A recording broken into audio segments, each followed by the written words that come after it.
BJP ने हिंदुत्व का विस्तार अब सनातन में कर दिया है। एंटी मोदी मोर्चे के जातिवादी एजेंडे के खिलाफ अब सनातन ही बीजेपी का ट्रम्प कार्ड है। जो पार्टियां हिंदुत्व के नाम पर बीजेपी को घेरती थीं, उनके लिए सनातन पर वार करना आसान नहीं है। टीम मोदी ने तय कर लिया है 2024 में एक हाथ में विकास का एजेंडा होगा और दूसरे हाथ में सनातन का भगवा झंडा होगा। इंडी गठबंधन जाति की नाव पर सवार, पीएम मोदी ने संभाली सनातन की पतवार। 2024 चुनाव तक बीजेपी देश के 60% हिंदुओं तक पहुंच जाएगी, क्योंकि उसका टारगेट 51% वोट का है। सनातन का समागम इसमें बड़ी मदद करेगा। पीएम मोदी ने इसे तभी भांप लिया था जब सनातन पर हमले शुरू हुए। मोदी का सनातन ऐसा है जिसमें दलित भी हैं और आदिवासी भी हैं।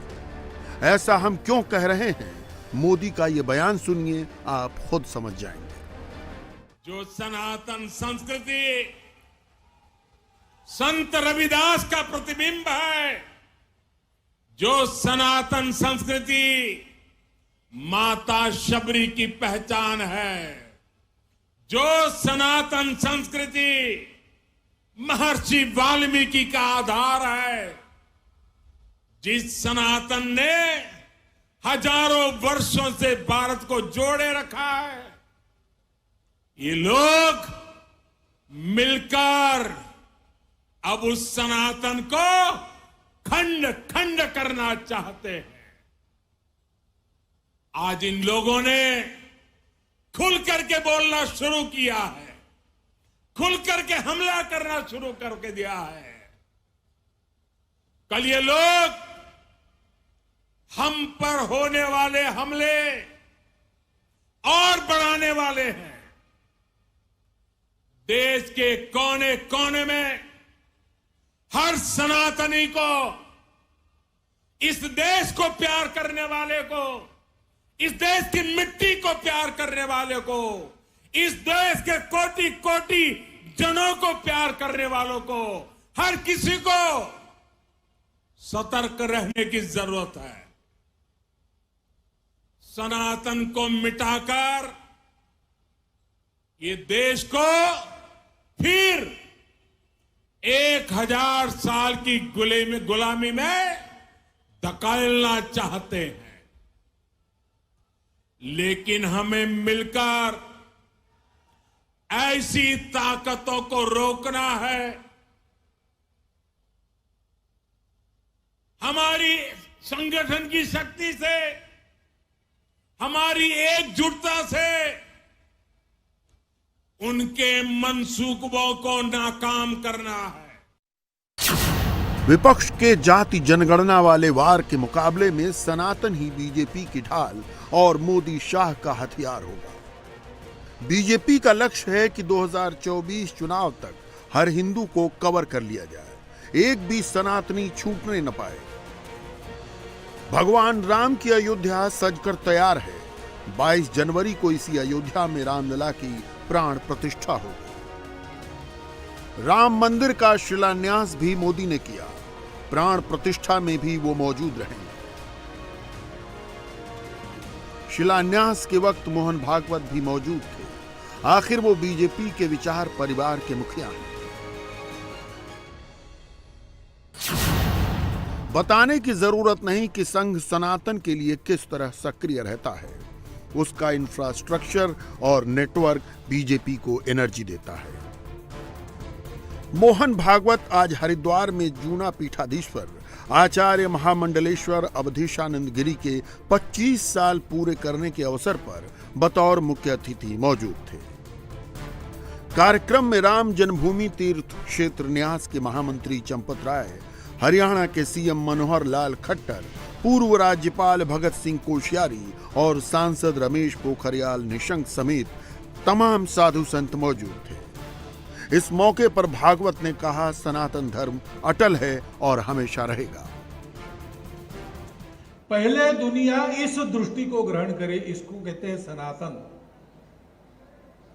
समष्टि और कल्याण की कल्पनाएं सनातन के प्रकाश में ग्रहण करें, क्योंकि जैसा कहा गया, चिदानंद जी महाराज ने कहा कि सनातन वो है, जो था, है और रहेगा। यहां हमको भी सोचना है कि था, ठीक है, ये भी ठीक है, लेकिन जो था और है प्राचीन काल से आ रहा है, उसमें कई प्रभाव जुड़ते हैं, कई बार कुछ विकृतियां आती है, जो पाठभेद के कारण दूसरी बातें घुस जाती है, अर्थलोप के कारण शब्द केवल रहते, उसके कारण कुरीतियां बनती है। तो जो रहेगा वो सनातन है। दरअसल बीजेपी अपने हिंदुत्ववाद का सनातन में विस्तार कर रही है। सनातन हिंदुत्व से आगे की चीज है।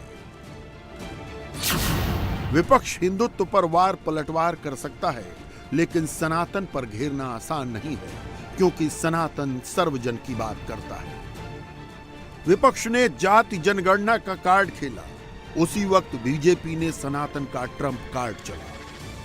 मौका दिया उदयनिधि स्टालिन के सनातन पर आपत्तिजनक बयान। बीजेपी ने सनातन के हथियार से इंडिया अलायंस पर वार किया। बीजेपी के निशाने पर स्टालिन और डीएमके कम, कांग्रेस और राहुल सोनिया ज्यादा। 2 दिन से आप इस देश की संस्कृति का, इस देश के इतिहास का, सनातन धर्म का अपमान कर रहे हैं। इंडिया अलायंस के 2 प्रमुख दल, डीएमके और कांग्रेस पार्टी, इनके बड़े नेता, एक वित्त मंत्री का बेटा और एक मुख्यमंत्री का बेटा, वो कह रहे हैं सनातन धर्म को समाप्त कर देना चाहिए। इन लोगों ने वोट बैंक की और तुष्टीकरण की राजनीति करने के लिए सनातन धर्म को समाप्त करने की बात की है। हमारी संस्कृति, हमारे इतिहास और सनातन धर्म का अपमान किया है, और ये कोई पहली बार नहीं किया है। ये मनमोहन सिंह जी ने कहा था, मनमोहन सिंह जी ने कहा था, बजट पर पहला अधिकार, बजट पर पहला अधिकार अल्पसंख्यकों का है। हम कहते हैं बजट पर पहला अधिकार गरीबों का, आदिवासियों का, दलितों का और पिछड़ों का। इन्होंने वोट बैंक की लालच में अल्पसंख्यकों का पहला अधिकार सिद्ध कर दिया था। आज ये यूपीए कहती है, कांग्रेस पार्टी के अध्यक्ष कहते हैं, मोदी जी जीतेंगे तो सनातन का राज आएगा। अरे सनातन का राज लोगों के दिल में है, उसको कोई हटा नहीं सकता। और मोदी जी ने कहा है यह देश भारत के संविधान के आधार पर चलेगा। भारत के बहरहाल 2024 से पहले बीजेपी ने सनातन को पूरी तरह अपनी फोल्ड में ले लिया है। एक तरफ तेजी से राम मंदिर का निर्माण जारी है, दूसरी तरफ प्रधानमंत्री मोदी मथुरा में श्री कृष्ण जन्मभूमि का दर्शन करते हैं। वहां उन्होंने पूरे विधि विधान से केशव देव जी के दर्शन किए, आशीर्वाद लिया। जब हम कहते हैं कि बीजेपी हर तरह के हिंदू को साधना चाहती है, तो ये समझिए यादव उत्तर भारत में खुद को यदुवंशी कहते हैं, भगवान कृष्ण से जोड़ते हैं।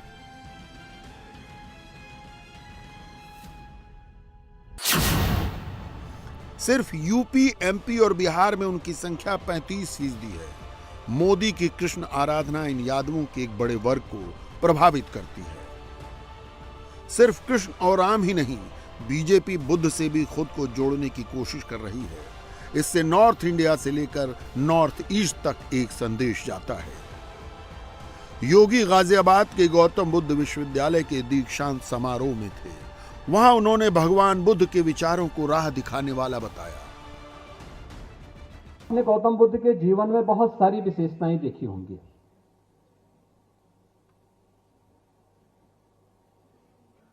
और जीवन के जिन रहस्यों को उन्होंने उद्घाटित किया था, वे हर मनुष्य के इर्द गिर्द घूमती हैं। बुद्ध ने कहा था, समस्या है, यानी पहले हमने उसको स्वीकार करना है, चुनौती को स्वीकार करना है। समस्या का समाधान भी है। आपने जो समस्या को स्वीकार किया तो उसके समाधान का रास्ता भी आपको तलाशना पड़ेगा। बुद्ध का यह जीवन हम सब के लिए, चाहे वह छात्र हो, चाहे वह शिक्षक हो, चाहे वह उद्यमी हो, चाहे वह जीवन के किसी भी क्षेत्र में है, उन सब के जीवन में बराबर घटित होता है। आइए अब असम के मुख्यमंत्री हिमंत बिस्व शर्मा की बात कर लें। एक तरह से नॉर्थ ईस्ट में बीजेपी की जिम्मेदारी उन्हीं के पास है।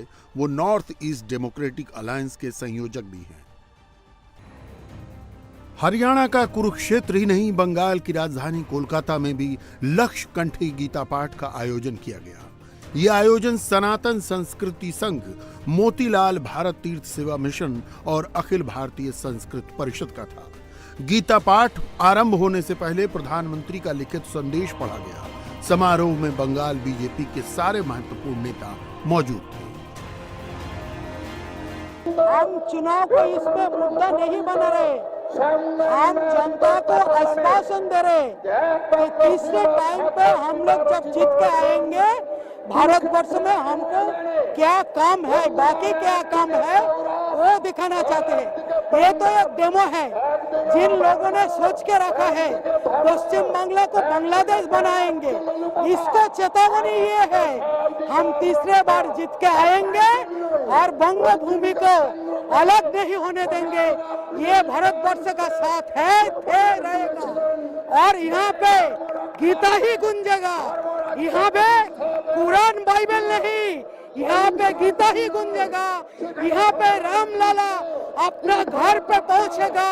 यहाँ पे काशी मथुरा होने वाला है। यहाँ पे भारत भूमि में भगवान का अवस्थान, अधिष्ठान होने वाला है। बीजेपी साउथ में भी सनातन के सहारे ही घुसने का प्रयास कर रही है। तेलंगाना दौरे से पहले मोदी का तिरुपति बालाजी के दर्शन करने जाना, वहां के पुजारियों से आशीर्वाद लेना इसी का हिस्सा था। यूं ही तेलंगाना में उसकी सीट 1 से बढ़कर 8 नहीं हो गई।